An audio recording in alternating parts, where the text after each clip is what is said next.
Welcome to Sydney, Australia. My name is Allan Menezes. I'm the founder of the Pilates Institute of Australasia.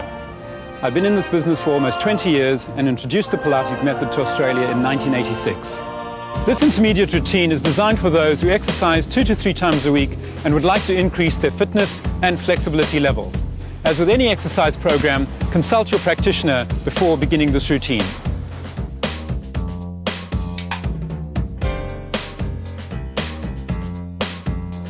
We're now in the studio for the intermediate routine.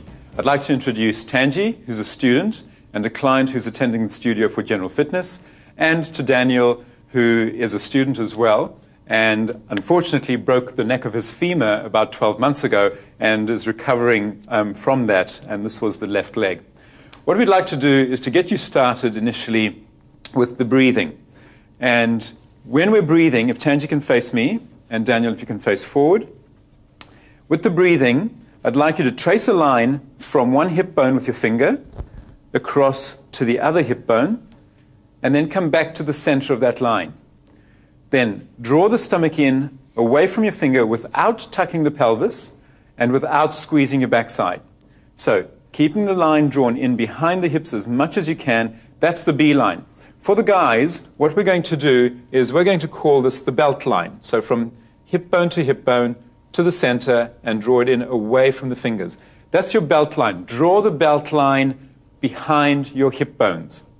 And for the girls, think of that as your bikini line. Draw the bikini line behind your hip bones. Now the breathing is a slow 5-count breath in through the nose, and a 5-count sigh out of the mouth. And again, 5-count breath in through the nose, and a 5-count sigh out of the mouth.